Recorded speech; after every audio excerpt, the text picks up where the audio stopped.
Welcome to Voodoo Whiskey Gaming, and it's time for the late review of Darksiders II, the Deathfinitive Edition. I played it on the Xbox One. Now, I've said in the past that I think developers should focus more on new IPs or continuing franchises rather than HD re-releases. But in the case of this game, I don't think it got the attention it deserved when it first came out. And when it first came out, I didn't get the chance to beat it. I played it, didn't beat it, so it coming out in this form, I felt like that was another chance for me to beat it, and so I did. So just as a heads up, a few of the things I may say for the story portion of this review could be spoilerish for Darksiders 1. Because you can't really touch on the story of Darksiders 2 without touching on certain events from Darksiders 1. But then again, Darksiders 1 came out quite a few years ago, so hopefully it's not that bad. Darksiders 2 takes place around the same time as Darksiders 1, and you start the game while War is still being held captive by the Charred Council. And the meat of both the games kind of run parallel, but in different places, more or less. Darksiders 2 does not follow War, it follows Death, who is kind of the big brother of the Four Horsemen. And he decides that he is going to resurrect humanity since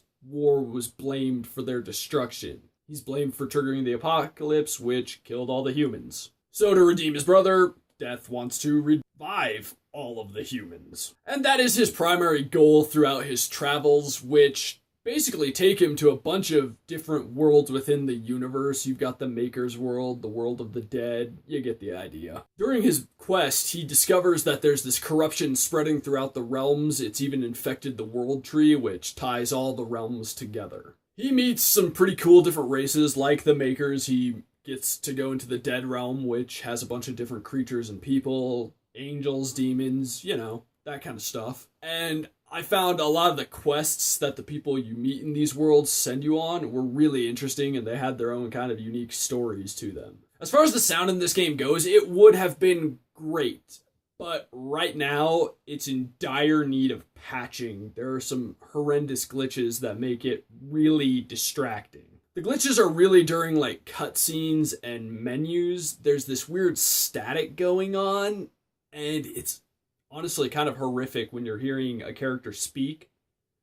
But they're speaking through like pure static. Okay, not pure static, but their voice is staticky and it's kind of awful. Also, some of the cutscenes are really out of audio-video sync.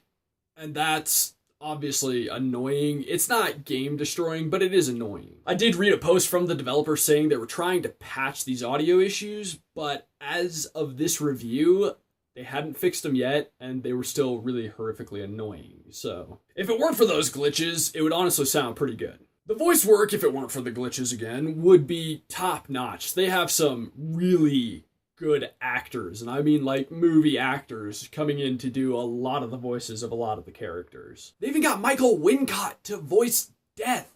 You know, the bad guy from The Crow and from Alien Resurrection. We'll pretend he wasn't in Alien Resurrection and that movie doesn't actually exist. But he was awesome as Death. As for the gameplay, this game is pretty easy to sum up. It is a third-person RPG. It's very much a Zelda-style game, and I enjoy Zelda-style games. Darksiders 1 and 2 are Zelda-style games, but without all the Nintendo of a Zelda game. One thing Darksiders 2 has that Darksiders 1 did not is a loot system. It's kind of like Zelda and Diablo had a baby, and you get Darksiders 2. I will say that I wish there had been a larger variation in the loot, but it does what loot is supposed to do. It changes your gear, it changes your stat points, it makes your character look different. One thing that was cool was the variation in stats. It did allow you to play the game in slightly different manners. Like in my case, I was able to just go nuts and attack because pretty much all of my gear was based around healing myself. This game is a third-person action RPG, as I said, so there's a lot of hacking and slashing, and the controls do a really great job in combat. Unfortunately, they're not quite as good for the platforming puzzle parts of the game. There are times where like I'm trying to wall run, and it gets botched for whatever reason, not necessarily anything you did. But I never ran into any problems with the controls that were so terrible that I just had a fuck this game moment. So that's always a good thing, and for the most part they are really good, they're just not perfect.